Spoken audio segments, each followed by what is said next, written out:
noches, queridos hermanos, ¿cómo les va? Acompáñenme al libro de Lucas, capítulo 11. Vamos a comenzar allí leyendo algunos versículos. Lucas, capítulo 11, versículo 1 dice: Aconteció que estaba Jesús orando en un lugar, y cuando terminó, uno de sus discípulos le dijo: Señor, enséñanos a orar, como también Juan enseñó a sus discípulos. Y les dijo: cuando oréis, decid: Padre nuestro que estás en los cielos, santificado sea tu nombre, venga tu reino, hágase tu voluntad como en el cielo, así también en la tierra.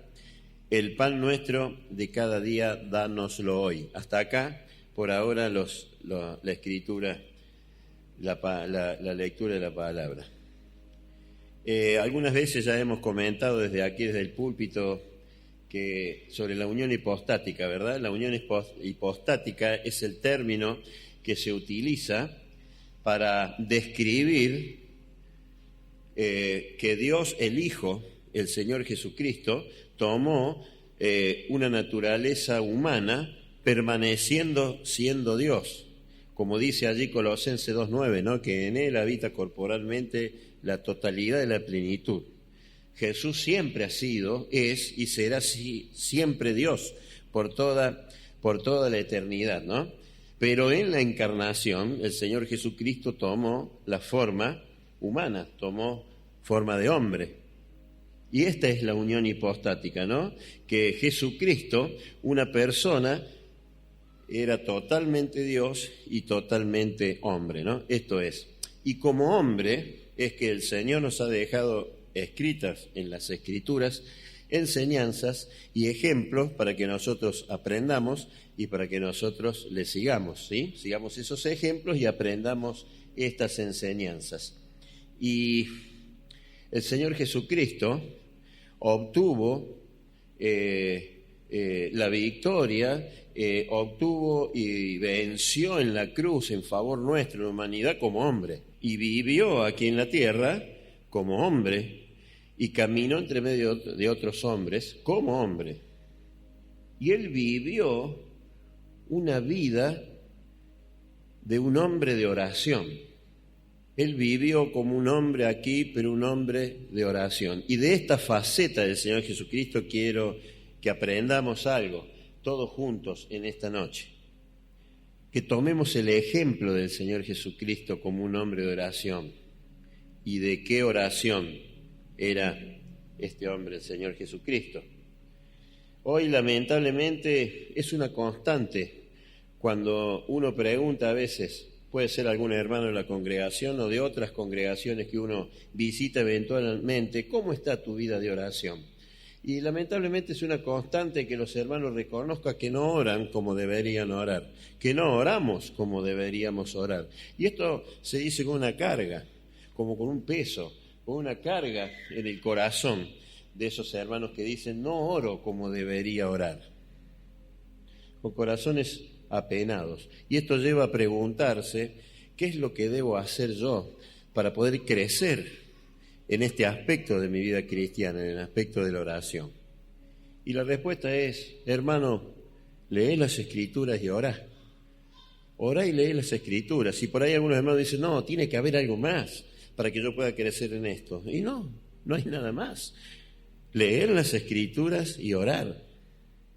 Orar para entender las Escrituras. Es muy simple, pero no es fácil. No necesariamente algo que es simple es fácil y sencillo de hacer. Y vaya si nosotros sabemos lo que cuesta muchas veces tomar la decisión y tomarse el tiempo de sentarse a leer las Escrituras, indagar, meditar en ellas, aprender y ponernos a orar. Sobre todo aquellos que tal vez tienen trabajos en que en ningún momento tienen disponible para poder abrir la palabra y hay que estar las 8 o 9 o 10 horas que se trabaja constantemente ocupado en su trabajo y recién después de sus hogares tener que abrir las Escrituras, leer, indagar, estudiar y orar. ¿Y por qué? Además de eso es difícil algo que es simple. Y es porque la carne odia leer las Escrituras. La carne odia la oración. A la carne no le gusta leer las Escrituras y a la carne no le gusta orar. La carne gusta de otras cosas, ¿no? Ahora, esto es, y diría yo solamente en este aspecto, la carne es una buena guía para decirnos a nosotros cómo debemos actuar, cómo debemos vivir. ¿Qué debemos hacer? Hacer lo que la carne odia. Entre otras cosas, orar. Se escucha muy a menudo desde los púlpitos: hermanos, volvamos a las Escrituras. Hermanos, leamos la palabra. Hermanos, meditemos en la palabra. Interpretemos qué nos dice el Señor en la palabra. Y es cierto, esto hay que hacerlo, por supuesto, claro que es así. Pero se escucha poco muchas veces de los púlpitos tocar el tema de la oración. Pocas conferencias hay sobre la oración. Si ustedes se fijan y buscaran conferencias de hermanos que dan, muy pocas hay sobre la oración, ¿no?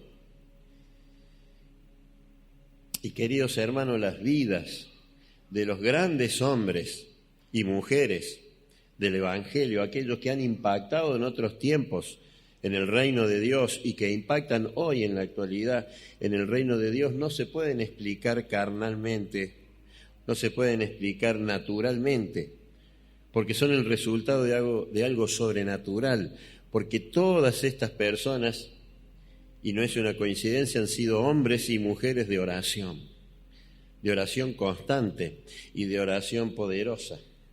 No solamente han sido grandes expositores de la palabra, sino que han sido y son grandes hombres y mujeres de oración. Aquellos hombres como Spurgeon, podríamos decir, Billy Graham, y tal vez un montón de misioneros que ni siquiera conocemos su nombre, ni siquiera conocemos de su existencia, que han impactado y que impactan hoy sobre el reino de Dios por la predicación del Evangelio, y que impactan con sus ministerios, son hombres y mujeres de oración. Y hay algo acá muy interesante, hay algo acá que a mí me anima y hay algo que a mí me da esperanzas aquí. Porque no siendo yo un hombre elocuente, no siendo yo un hombre muy inteligente y mucho menos entregado que todos estos que estoy mencionando, yo puedo hacer lo mismo que ellos, orar de la misma manera que ellos. Y puedo tener la respuesta poderosa de Dios igual que ellos, a través de una oración poderosa, a través de una vida de oración. Yo puedo hacer lo más importante, vos, hermano, podés hacer lo más importante en un ministerio, en una vida, que es orar con poder. Spurgeon mismo dijo una vez: yo preferiría tener 10 hombres de oración orando más que 10 hombres que sepan predicar. La oración es vital, la oración es importante, queridos hermanos. Hasta las personas menos elocuentes, hasta las personas con mínimos o nulos talentos naturales pueden orar y pueden recibir por medio de esa oración entregada a Dios que el Señor los use para hacer grandes cosas, aún a la persona más pequeña, aún a la persona más incapaz, aún a la persona más simple. Dios lo puede utilizar para hacer grandes cosas si es un hombre y una mujer de oración. Un hombre, una mujer que se sabe poco inteligente, un hombre, una mujer que no es talentoso, podríamos decir, se aferra fuertemente a la palabra de Dios. Un hombre, una mujer que sabe que no tiene muchas cualidades, se aferra fuertemente a la oración para que el Señor conduzca su vida y lo utilice. Porque a través de la oración el Señor puede hacer a alguien débil muy fuerte, puede ser a alguien insignificante, poderoso para el reino del Señor, peligroso para el reino de las tinieblas. Y conocemos, y hay ejemplos de personas indoctas, entre los discípulos hay también, que impactaron en la humanidad, en el reino de Dios, siendo indoctos, pero hombres de oración. El problema no es que seamos demasiado débiles, el problema es que no reconozcamos lo débiles que somos y nos pongamos en oración para que el Señor supla esa debilidad natural que puede haber en nuestra vida. Porque hay aún muchos hombres muy dotados, muy elocuentes, con muchos talentos naturales que no impactan y no avanzan en el reino de Dios porque no es por la carne, sino por el Espíritu. No es por la capacidad que hemos obtenido desde que hemos nacido, no es por la carne, sino que es por el Espíritu. Y eso es lo que necesitamos, hermanos, tener dependencia de la palabra de Dios, dependencia de la oración. Y esto nos lleva a depender del Espíritu Santo, a estar atento a lo que el Espíritu Santo nos dice. Y eso es lo que vemos aquí en la vida del Señor Jesucristo, esa dependencia de la oración, esa dependencia en su Padre. Esto podemos verlo en la vida del Señor Jesucristo. Y dice el pasaje aquí que leímos que los discípulos le piden al Señor que les enseñe a orar. Y acá hay algo muy interesante que uno puede leer entre líneas aquí. El Señor Jesucristo resucitó muertos. El Señor Jesucristo echó fuera demonios. El Señor Jesucristo caminó sobre las aguas. El Señor Jesucristo dominó la naturaleza. Y hizo innumerable cantidad de milagros poderosos que no están escritos en la palabra aquí, porque ni siquiera en el mundo creo que entrarían la cantidad de libros que habían de escribirse, dice el apóstol Juan en su último versículo de su evangelio, ¿no? Tantas cosas hizo el Señor poderosísimas, algunas han quedado registradas aquí, las que Él quiso, la que el Espíritu quiso revelar a los escritores de la palabra. Hizo tantas cosas y los discípulos vinieron a pedirle que le enseñe a orar. Los discípulos no pidieron no vinieron a Él a pedirle que les enseñara a levantar muertos, que le enseñara a caminar sobre el agua, que le enseñara a dominar la naturaleza. No, ellos vinieron y le pidieron solamente, y vaya que lo que piden, enséñanos a orar. ¿Y por qué habrá sido esto? Y seguramente porque ellos, que estuvieron los 3 años con el Señor Jesucristo aquí en la tierra, viendo las maravillas que el Señor Jesucristo hizo, veían cómo Él se preparaba en oración. Ellos veían y escuchaban al Señor Jesucristo orar, y de allí ver que el resultado de esa oración poderosa era más poder, y podía hacer todas las cosas que Él hizo como hombre aquí en la tierra, porque estaba constantemente orando a su Señor. Porque esta era una de las facetas más excepcionales del Señor Jesucristo acá en la tierra, obviamente dejando de lado la obra que hizo como hombre en la cruz del Calvario, pero la faceta excepcional del Señor Jesucristo era su vida de oración, constantemente entregado a su Padre. Ellos pensaban, cuando lo veían y lo escuchaban orar, así como dijeron alguna vez, jamás he escuchado hablar un hombre de esta manera, seguramente habrán dicho, jamás he escuchado un hombre orar como ora este hombre, el Señor Jesucristo. Y el Señor Jesucristo oraba de esa manera porque sabía perfectamente a quién se estaba dirigiendo en oración. Él sabía muy bien quién era aquel ser que estaba recibiendo su oración, su propio Padre Celestial. Tengamos cuidado, hermanos, cómo oramos y cómo nos dirigimos a Dios cuando entramos en oración. Hoy muchas veces notamos que hay oraciones dirigidas por hombres como si estuvieran dirigidas a otro hombre, o oraciones que dirigimos a Dios como si fuera un hombre más, un hombre como nosotros. ¿Se entiende lo que quiero decir? A veces elevamos oraciones simples, muy simplistas, digamos, parece que estuviéramos orando a alguien como nosotros. Lamentablemente hoy no hay ese temor, esa reverencia con que debemos acercarnos a nuestro Dios cada vez que oramos, porque se perdió el foco de quién es a quién estamos orando, a quién nos estamos dirigiendo en el momento que cerramos nuestros ojos, inclinamos nuestro rostro y hablamos con Dios. Entonces dicen, Señor, enséñanos a orar, y Él les va a enseñar cómo se debe orar. Le enseña a los discípulos allí y nos enseñan esta noche a nosotros cómo se debe orar, porque por eso lo dejó escrito aquí en su palabra.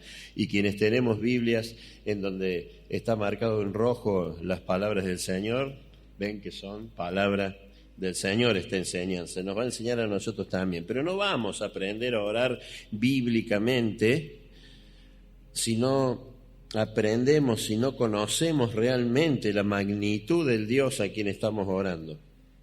Y yo entiendo que me pueden decir cualquiera de todos ustedes, yo oro, yo sé orar y reconozco quién es Dios, reconozco la magnitud de Dios porque soy cristiano. Y sí, podemos ser cristianos, pero también podemos ser cristianos inmaduros en el conocimiento de Dios, de quién es nuestro Dios. Acompáñenme al Salmo 50, por favor. Salmo 50, versículo 16. Dice Dios: pero al malo dijo Dios, ¿qué tienes tú que hablar de mis leyes y que tomar mi pacto en tu boca? Pues tú aborreces la corrección y echas a tu espalda mis palabras. Versículo 21. Estas cosas hiciste y yo he callado. ¿Pensabas que de cierto sería yo como tú? ¡Wow! ¿Pensaste, hombre, que yo sería como tú? ¿Pensaste, hombre, mujer, que vos serías como yo? Dice el Señor. Es tremendo lo que nos dice aquí el Señor. En el desconocimiento bíblico de Dios cometemos errores. Y les aseguro, queridos hermanos, que todos nosotros nos falta bastante para conocer bien a Dios. Conocemos bien poco de Dios. Y les doy un ejemplo. Si en este momento nos pidieran a cada uno de nosotros que estamos acá que tomáramos una hoja y una lapicera y escribiéramos todas los atributos de Dios, por ejemplo, que escribiéramos todos los atributos de Dios y que diéramos las características de esos atributos de Dios, la gran mayoría de nosotros no podríamos hacerlo y haríamos sapito allí. Tenemos bastante desconocimiento del Señor, nunca lo vamos a terminar de conocer, pero nos falta seguir escudriñando las Escrituras para conocer al Dios que tenemos. Inclusive a veces ni sabemos qué significa santidad. Por ejemplo, una vez pregunté una vez a unos jóvenes qué es santidad y me dijeron, y Dios es santo porque no tiene pecado. Y preguntándole, ¿y por qué es justo? ¿Qué significa que es justo? Y es porque es justo porque no tiene pecado. Entonces no hay diferencia entre santidad, entre santo y justo. Nos falta, hermanos, mucho conocimiento muchas veces del Señor. Entonces muchas veces nos acercamos a Dios como si fuera uno como nosotros, pero Dios no es como nosotros, no es como nosotros. ¿Pensaste tú que yo era como vos? Dice el Señor en las Escrituras. No es como nosotros. Entonces le dicen, enséñanos a orar como también Juan le enseñó a sus discípulos. Es vital la oración. Ellos se dieron cuenta que de todo lo que el Señor Jesucristo hizo, lo que ellos querían aprender era lo más importante, que era la oración. Y todos sabemos esto, todos conocemos esto. Ahora, ¿practicamos este concepto? Conocemos que la oración es vital para todo el aspecto de nuestra vida, pero ¿lo practicamos? Esa es una pregunta para hacernos cada uno de nosotros en esta noche y respondérnosla a nosotros. ¿Recuerdan lo que el Señor dijo allí en Marcos 11:17? Mi casa será llamada casa de oración. Vital la oración, queridos hermanos, para nosotros. Hay que tomar esto muy en serio. Me pregunto yo, ¿se puede ministrar de una forma no bíblica? Sí, se puede. ¿Y hace daño cuando una persona ministra no bíblicamente? Sí, hace daño. Ahora, ¿se puede orar no bíblicamente? Sí, también. También se puede orar no bíblicamente. Es posible orar de esa manera. Nosotros los cristianos, desde la Reforma hasta aquí, basamos toda nuestra vida Todo nuestro pensamiento, nuestro servicio, nuestra iglesia, nuestra familia, nuestro trabajo, nuestras acciones, las basamos en lo que está escrito en la palabra. Desde el momento en que la Reforma abrió la palabra para toda persona, nosotros empezamos a basar nuestra vida en lo que aquí está escrito. Debemos dirigir nuestra vida según lo que la palabra dice. Entonces, si vamos a orar, tenemos que aprender a orar bíblicamente, como el Señor Jesucristo nos enseña aquí en la palabra, porque si Él lo dejó puesto aquí es para que lo aprendamos, para algo Él nos los enseñó. Tenemos que aprender a orar bíblicamente. Ahora, cuando le piden al Señor, enséñanos a orar, Él responde ¿con qué? Con el Padre Nuestro. Con el Padre Nuestro, ¿no? Que a algunos le han puesto el título del Padre Nuestro, que no lo tiene acá. Y nosotros generalmente lo llamamos la oración modelo, ¿verdad? Es la oración modelo que tenemos los creyentes, los cristianos, para orar. Y es interesantísimo que hay una sola vez en las Escrituras, en todas las Escrituras, que un hombre le pide a Dios que le diga cómo orar, que le enseñe cómo debo orar. Y la respuesta del Señor fue, Padre Nuestro. Pero mayormente la gente no ora así, ¿no? Salvo algunas personas que oran el Padre Nuestro tal cual está en la palabra, tal cual está escrito acá, tal vez como una vana repetición. No es lo que el Señor Jesucristo está tratando de decirnos aquí. Sigan esta oración palabra por palabra, tal cual yo la digo ahora. Anótensela, apréndansela de memoria y digan, no, sino que esto es como un bosquejo que el Señor Jesucristo nos da a todos nosotros para que aprendamos cómo orar bíblicamente, como lo dice el Señor acá. Vamos a Mateo 6, por favor. Versículo 6 dice, mas tú cuando ores, entra en tu aposento y cerrada la puerta, ora a tu Padre que está en secreto y tu Padre que ve en lo secreto te recompensará en público. Y orando no uséis vanas repeticiones como los gentiles que piensan que por su palabrería serán oídos. No os hagáis pues semejantes a ellos, porque vuestro Padre sabe de qué cosa tenéis necesidad antes de que vosotros se lo pidáis. Vosotros pues oraréis así, Padre nuestro que estás en los cielos. Aquí tenemos una indicación clara de cómo debemos acercarnos al Señor y cómo debemos comenzar nuestras oraciones de forma y manera bíblica. Nos dice acá, Padre nuestro, y sí, Él es nuestro Padre, y tenemos el gozo de acercarnos a nuestro Padre sin temor. Podemos acercarnos a Él como un Padre amoroso, como un Padre misericordioso, con un Padre que nos quiere dar todo lo que pueda darnos. Él nos ama de una manera que solamente quienes somos padres podemos entender, ese amor de un padre hacia un hijo. Y tenemos ese privilegio de acercarnos así, de decirle Padre nuestro. Él es nuestro Padre, pero Él, como cantábamos, es el Rey de Gloria. Además de nuestro Padre, es el Rey de Gloria. Él está sentado a la derecha del Padre. Él está en el cielo. Nuestro Padre Celestial está en el trono celestial. Es nuestro Padre, pero es el Rey de Gloria. Tenemos que acercarnos a Él con reverencia, reconociendo quién es ese Dios a quien estamos hablando. Debemos acercarnos con reverencia. ¿Cuántos de nosotros hemos recibido enseñanza sobre la palabra Abba Padre? Y se nos ha dicho que es lo mismo que decirle papito a Dios. Bueno, no es así. Abba Padre no quiere decir eso y no debemos enseñarlo así. Porque la palabra Abba Padre en su original no manifiesta la reverencia con la que nos debemos, no en el original, en el español, perdón, la traducción está papito del original, no representa la reverencia con la cual tenemos que presentarnos ante nuestro Padre, ante nuestro Dios. Estaba leyendo cuando estudiaba esto que hay algunas tribus en África que cuando un padre es un buen padre, sus hijos se presentan ante su padre como embelesados, como enamorados, aman a su padre y tienen un trato que dura muchos años porque el padre le va enseñando al niño todos los aspectos de la vida y de la cultura y de la tradición de sus tribus, de sus ancestros, digamos, y llevan una relación extraordinaria, de mucho amor. Pero cada vez que estos niños y jóvenes quieren hablar con su padre, se presentan en reverencia, agachan su rostro y le piden el momento de hablar. Y el padre acepta y después conversan. Reverencia. Lamentablemente hoy en estos tiempos, en nuestras sociedades, hemos perdido esa reverencia que debiéramos tener frente a nuestro Padre cuando vamos a hablar con Él.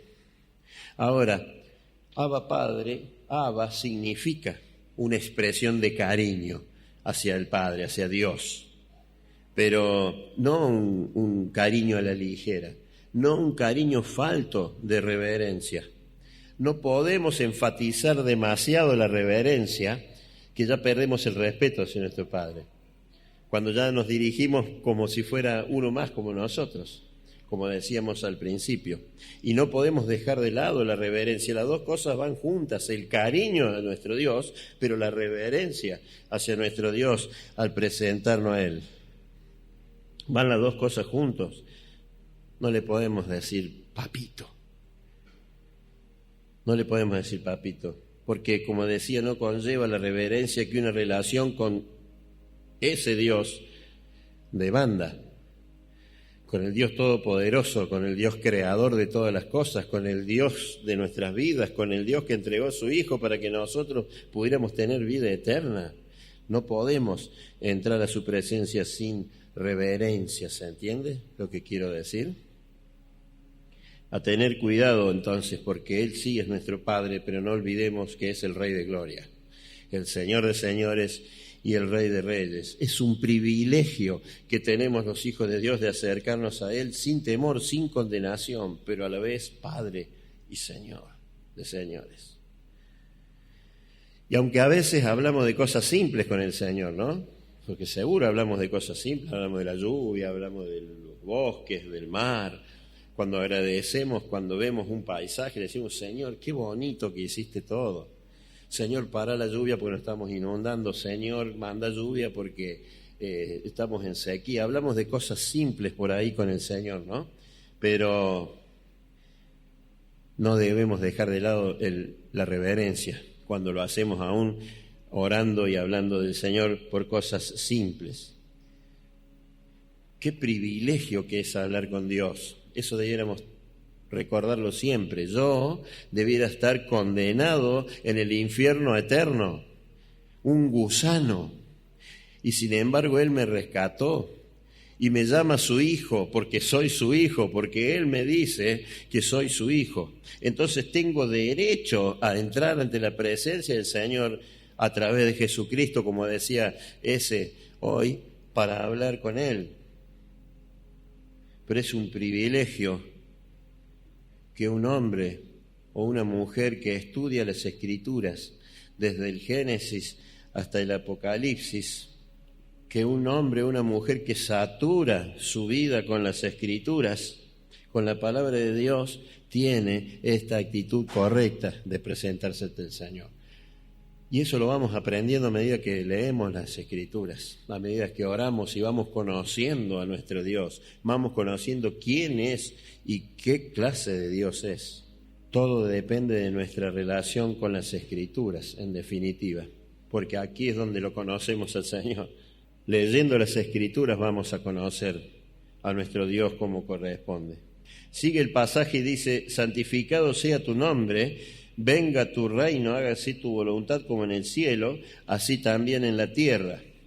Lo que tenemos aquí son tres peticiones que debemos hacer, que nos enseña Jesucristo que debemos hacer cuando entramos en oración a nuestro Señor, que tienen un solo sentir y un solo enfoque. Es uno solo, es como un diamante en bruto con tres facetas allí, esas tres peticiones que debemos hacer. Y esto nos enseña cómo orar bíblicamente. Y si ustedes han visto en el grupo, cuando subimos la plaquita, dice cómo orar bíblicamente o la oración bíblica. Y con esto no quiero decir que como estemos orando sea un error, sino que leamos las Escrituras, analicemos y veamos si estamos orando como el Señor Jesucristo nos enseña acá, bíblicamente, si estamos orando bíblicamente. Dice la primera petición, santificado sea tu nombre. ¿Qué significa que Dios es santo? Y lo que le decía al principio, ¿no? Alguna vez pregunté, me dijeron, es que Él es santo porque no tiene pecado. Y no es esa la respuesta. La respuesta es que Dios está separado, Dios está apartado. Santo significa separado, apartado. Para Dios cuando habla de nosotros, pero cuando habla de Dios es separado, es apartado. Esto nos habla de una separación que es muy importante. Dios no es como nosotros, como hablábamos al principio. Dios no se encuentra en la misma categoría que nos encontramos nosotros. Dios está por sobre todas las demás categorías. Dios está por sobre todas las cosas. Por eso cuando escuchamos la frase Dios y la patria os lo demande, en Inglaterra dice Dios y el rey os lo demande, hablando del rey de Inglaterra. Eso es una blasfemia. No se puede decir Dios y una persona, Dios y una institución, Dios y una cosa, porque Dios está absolutamente separado, más allá, por sobre todas las cosas. No hay nadie compartiendo su misma categoría. Él tiene una categoría superior, no se puede decir Dios y, porque Él está arriba de todo. No es Dios y la patria, no es Dios y un rey terrenal, no, porque Dios está separado. Él está en otro nivel que nosotros no vamos a entender nunca. Cuando decimos que Dios es santo, estamos diciendo que Él tiene una categoría, un valor y un nombre infinitamente por encima de todos los nombres, de todas las categorías y de todos los valores. Y secundariamente sin pecado, por supuesto, pero sin pecado porque Él está en otra categoría. No tiene nada que ver con el hombre. Este es el significado principal.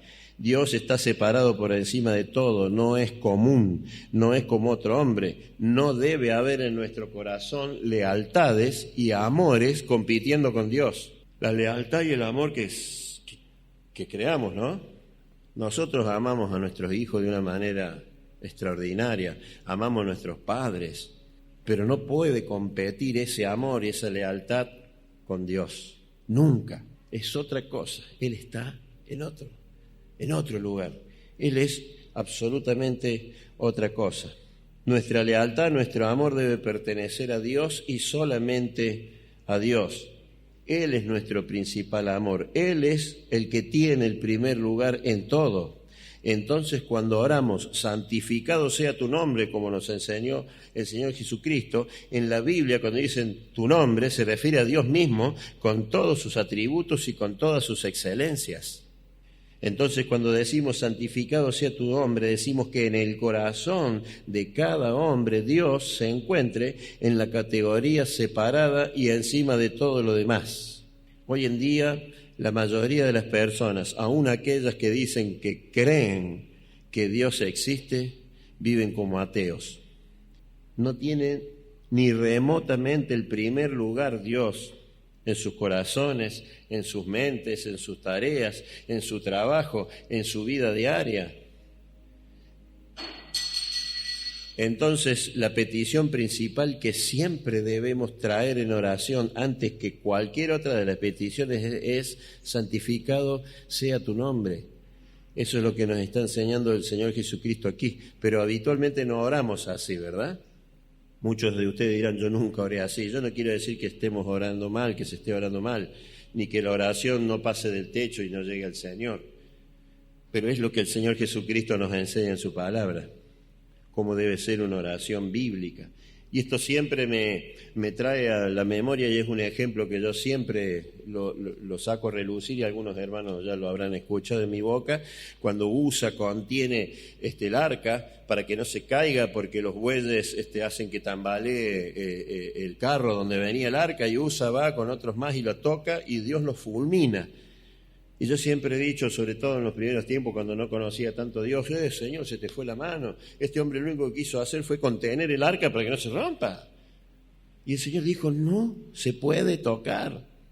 Y por más buena intención que tuvo este hombre, Dios lo fulminó porque hizo lo que no debía hacer. Y a veces nosotros con buenas intenciones podemos estar orando como Dios no quiere que oremos.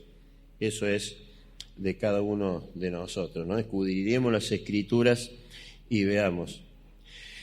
Aquí podemos ver la pasión del corazón de Cristo. Lo más importante en el corazón de Cristo es decir, Señor, si solamente pudiera traer una petición ante vos, sobre todo lo demás sería que todos estimen tu nombre infinitamente por sobre todos los nombres. Que en el corazón de todos los hombres tú seas el principal, tú seas el centro, seas el supremo y el que esté por encima de todas las cosas que el hombre tiene. ¿Se acuerdan cuando nos reuníamos a orar alguna vez los martes? Algún hermano que tomaba algún mensaje o algo acá decía, ¿alguien tiene alguna petición de oración? Y muchas veces, y yo lo he hecho, me levantaba y decía, sí, oren por mi tío porque le duele el ciático, oren porque tengo que sacar un turno la semana que viene el médico, a ver si me lo pueden dar a tiempo, oren por mí porque el jueves rindo en la facultad. Así sucede hoy. Estamos primero acercándonos al Señor, orando por dolores, orando por turno de los médicos, orando por exámenes, y no oramos que su nombre sea santificado. Primero es esta la petición que nosotros debemos hacer cuando nos acercamos a Dios, a abrir la puerta para después entregar nuestras peticiones. La primera petición debiera ser nosotros como congregación, que en esta iglesia tu nombre sea glorificado, tu nombre sea santificado, que tú seas alabado por toda la tierra. Y nos pesa, Señor, que tu nombre no sea dignificado con la dignidad que debe recibir, con la honra que debe recibir. Ay, hermanos, necesitamos elevar una oración bíblica. Empezar orando, entrar ante la presencia de Dios como el Señor Jesús nos enseña aquí. La segunda petición es, venga tu reino.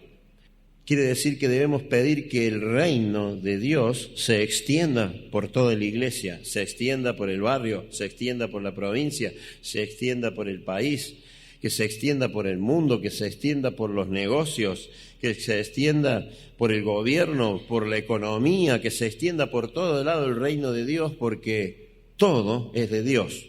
Un teólogo dijo una vez que cuando el Señor Jesucristo venga por segunda vez, va a estirar su mano y va a decir, mío, mío, mío, mío y mío, porque todo le pertenece a Él. Todo es del Señor. Lo que estamos pidiendo aquí, lo que el Señor Jesucristo nos enseña que pedimos aquí es que todo el mundo y todas las cosas que hay en el mundo, todas las instituciones del mundo se sometan a Cristo. Que todos nos sometamos a Cristo, que todo se someta a Cristo, que venga el reino de Cristo a todo lugar. Esa debe ser nuestra segunda petición, como dice aquí. Pero también cuando oramos y decimos que santificado sea tu nombre, debemos decir santificado sea tu nombre en mí también. No es solamente santificado sea tu nombre sobre toda la tierra, sino que tu nombre sea santificado en mí. Y yo voy a estudiar las Escrituras, voy a orar para que mi petición se haga realidad, se realice. No solamente estamos orando por la gente del barrio, no solamente estamos orando por la iglesia, por los parientes que no conocen el Evangelio, los vecinos, sino también por nosotros mismos. Y de hecho, estamos haciendo un compromiso. Yo mismo voy a vivir, voy a trabajar, voy a esforzarme para que tu nombre sea santificado en mí, para que a través de mí yo pueda ser un instrumento en tus manos para que tu nombre sí sea santificado en toda la tierra. Esa es la tarea de la iglesia, que su nombre sea glorificado en todos lados y que el reino de Dios se extienda por toda la tierra a través de la predicación del Evangelio, con el poder del Espíritu Santo para que hombres se conviertan y cambien por medio del Evangelio. Es la segunda petición que nos enseña el Señor Jesús que debemos hacer cuando oren, digan así. La tercera petición dice, hágase tu voluntad. Miren, una de las razones por las cuales muchos hermanos andan tristes y deprimidos muchas veces es por causa de expectativas no realizadas. Y todos tenemos alguna expectativa que seguramente no realizamos. Yo tengo algunas. Ejemplo, tengo 60 años ya, mi cuerpo ya ha envejecido y se ha hinchado. Y a mí me gustó siempre el fútbol. Toda la vida me gustó el fútbol y lo he jugado por muchos años. Y lo he jugado inclusive semiprofesionalmente, en donde mi esposa me acompañaba cuando era mi novia y después ya me acompañó siendo mi mujer también. Y siempre he querido y he tenido esta expectativa de poder seguir jugando al fútbol como jugaba en aquel tiempo. Pero ya mi cuerpo no me responde. Y cuando quiero hacerlo igual que antes, me duele. Y me termino dolorido, acalambrado, todo, me doy cuenta que no puedo. Y esa era una expectativa que yo tenía de jugar al fútbol siempre. Bueno, no puedo hacerlo ahora, es una expectativa no lograda. Ahora, entonces, ¿voy a andar deprimido por eso? Y puede que sí. Puede que me deprima por eso, entonces ahí le diré al Señor, bueno Señor, sáname entonces para que pueda jugar al fútbol. Pero si por medio de mis dolores, por medio de que no puedo ir a jugar al fútbol, voy a tener más tiempo, tal vez para estudiar la palabra, para aprender, para crecer en tu conocimiento, entonces déjame así como estoy. Si así se va a extender más tu reino, déjame así como estoy. Si vos podés recibir más gloria, déjame así como estoy, porque la meta no soy yo, porque la meta no es mi nombre, porque la meta no es mi mejor vida. La meta es que su nombre sea glorificado. La meta es que su nombre sea alabado, sea adorado, que tu reino se extienda por toda la tierra y que tu nombre sea santificado en mí. Debe ser esa nuestra principal manera de comenzar las oraciones.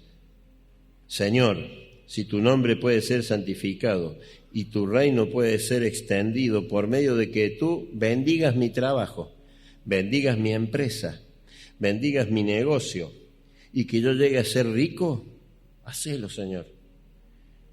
Pero si en mi estado actual, más pobre, tu reino va a ser extendido porque me vas a utilizar a mí de esta manera, tu nombre va a ser glorificado, déjame así como estoy.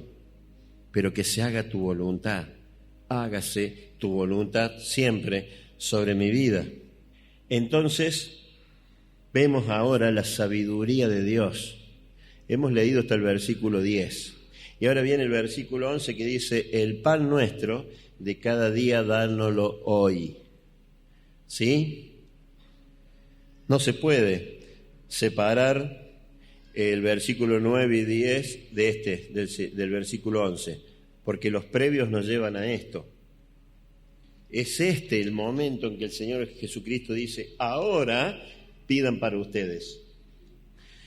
Inicien orando, glorificando a Dios, que el sentido de nuestra vida, de nuestra oración, sea dar gloria a nuestro Dios, sea que su reino se expanda, que nosotros prediquemos el Evangelio, que eso es lo primero. La primera necesidad que hay en nuestras vidas, y después de todo eso, danos el pan nuestro de cada día. ¿Qué estamos pidiendo cuando dice, danos el pan nuestro de cada día? Estamos pidiendo todo lo que necesitamos para nuestras vidas. Más allá de que Él dice, de que Él conoce todas las cosas, antes de que nosotros abramos nuestra boca, nos dice acá que las debemos pedir. Entonces yo estoy pidiendo que me dé el Señor las cosas que necesito en mi vida para que yo pueda trabajar en la santificación del nombre de Dios, en la venida y en la expansión de su reino aquí en la tierra y en el hacer su voluntad. ¿Alguna vez lo han pensado así? De que nosotros debiéramos primero expresarle al Señor en cada oración cuál es realmente nuestro deseo, nuestra necesidad y nuestra prioridad, para que después de ahí Él nos dé todas las cosas que necesitamos de la manera que nos sirva para que podamos nosotros servirle. La mayoría no pensamos así, seamos honestos, no lo pensamos así. Cuando pedimos normalmente decimos, Señor, Señor, ayúdame, ayúdame. Señor, estoy en una situación complicada, necesito cambiar el auto, necesito una mejor casa, pero vos mostrame cuál sea, ese auto o esa casa. Tenemos que cambiar nuestra actitud con respecto a las peticiones. Tenemos que cambiar nuestra actitud con respecto a las peticiones. Una cosa es decir, Señor, tengo necesidad de cambiar este auto porque con este auto yo busco niños, hermanos, que de otra manera no podrían venir a la congregación, voy y ayudo a misioneros, llevo ayudas a un lugar o al otro, y en el estado que lo tengo no me funciona, Señor. Si está en tu voluntad cambiarlo, cámbialo. Lo mismo en la casa. Y no solamente en el servicio, ¿no? Porque por ahí uno puede tener algún auto o no tener auto y ya tenemos 2 o 3 hijos y tenemos que llevarlo a la escuela, tenemos que ir a trabajar, los tiempos no nos dan, y ya caminando, Señor, y con el peligro que hay en la calle, si me vas a bendecir, si está en tu voluntad otorgarme algún auto o algo, que así sea. Pero siempre con el objetivo de que tenemos que tener de lo que el Señor nos ha encomendado a hacer en la tierra. A veces sé de matrimonios jóvenes que están alquilando y que los sueldos no alcanzan, ¿no? Y que se va casi todo en el alquiler y en la comida y en esto y no pueden ahorrar para poder comprarse un terrenito, para poder progresar, para tener una propia casa con su familia. Entonces ahí a veces le pedimos al Señor, si está en tu voluntad, que me proveas un trabajo mejor, con un mejor sueldo, que me alcance, Señor. Pero con el objetivo, como decía, que se relacione todo con la adoración y con la extensión del reino de Dios y hacer y esperar su voluntad. Entonces estamos pidiendo lo que necesitamos para no tener que trabajar horas y horas y horas que nos cansan y nos quitan el tiempo para que después no hagamos ningún servicio para el Señor. Señor, danos nuestro pan hoy, el que nos alcance, el que nos sirva, el que nos sustente y el que sea suficiente para que yo pueda servirte a ti, para que yo pueda glorificar tu nombre y para que tu reino se extienda sobre la tierra. Es como las vituallas del ejército. Necesitamos las vituallas para tomar fuerza y poder continuar en la batalla. Eso hace el ejército. Pues nosotros también. Así es con nuestra oración bíblica. Danos, Señor, las cosas que necesitamos para que nosotros podamos, en nuestro tiempo, servirte a ti. Porque tenemos que tener un propósito en la vida, no transitar esta vida sin ningún propósito, ¿no? Dice un dicho popular, vivís porque el aire es gratis. No tenés ningún propósito en tu vida. Vivís solamente porque el aire es gratis. Y es verdad que mucha gente vive así. Pero si nosotros somos cristianos bíblicos, nuestra vida es otra cosa. Nuestra vida tiene que ser otra historia. Somos minoría en el mundo. Y el Señor nos ha puesto aquí como luz y sal, dice su palabra. Nosotros debemos predicar el Evangelio constantemente. Esa debe ser prioridad en nuestra vida. Nosotros debemos trabajar para que su nombre sea glorificado y para que su reino se expanda y pueda llegar a todo el mundo. Esa es nuestra tarea. De cada uno de nosotros, y no importa si somos esos grandes hombres y mujeres de Dios que han existido, que hoy los seguimos recordando desde aquí, desde el púlpito, sino que cada uno de nosotros, con lo poco o mucho que tengamos, oremos de esta manera bíblica para que podamos ver la respuesta poderosa de Dios a través nuestro. Un ama de casa, por ejemplo, que se queda en su casa a trabajar todo el día, porque así está decidido en su familia, en su matrimonio. Estará en su casa acomodándola, limpiándola y preparando todo para atender a su esposo y a sus hijos. Pero tiene el privilegio de orar a la mañana, de orar al mediodía, de orar a la noche y ponerse a luchar por la salvación de las almas. Está peleando y se convierte de un ama de casa en una guerrera que está luchando contra monstruos que atrapan al alma y la atan para que no se entreguen a Cristo, y luchan contra las tinieblas, el reino de las tinieblas, y contra Satanás en oración, de rodillas. Ahí hay un propósito. No pasa la vida así porque el aire es gratis. Y así todos nosotros, queridos hermanos. Para terminar, un predicador contaba que sus hijos le preguntaban siempre, ¿qué es lo que haces, papá, los fines de semana? ¿Te vas los sábados, domingos, a veces venir los lunes, los martes? ¿Qué haces vos? Y él le dice, son muy chicos ustedes todavía para entender lo que yo hago y ustedes no me lo van a creer. Les voy a contar cuando sea más grande. Entonces pasaron los años, le volvieron a preguntar y este predicador le dijo, yo todos los fines de semana salgo a luchar contra dragones y monstruos. ¿Qué? Dicen los hijos, quedaron con los ojos abiertos así. Y les explicó la alegoría esta de predicar el evangelio todos los fines de semana luchando contra aquellos dragones y monstruos que impedían que la gente se entregue al Señor. Les contó que era su historia, se la contó como una historia épica y nosotros podemos tener una historia épica. Si somos hombres y mujeres de oración, que oramos de esta manera en donde el Señor, con este sentir del Señor, que lo primero sea Él por sobre todas las cosas, que santifiquemos su nombre, que su reino venga y que nosotros podamos expandirlo a todo el mundo y que se haga por sobre todas las cosas su voluntad y recién ahí entre nuestro yo a pedir lo que nosotros necesitamos, pero siempre enfocados a poder predicar el Evangelio. Eso es lo que tenemos que hacer quienes somos cristianos. Y aquellos que no son cristianos tienen que escuchar de nosotros esta realidad que los lleva al infierno. Esta realidad que al no tener una relación con Cristo, el no recibir al Señor Jesucristo, los condena eternamente en el sufrimiento eterno, en el lago de fuego y azufre, que es real y que existe.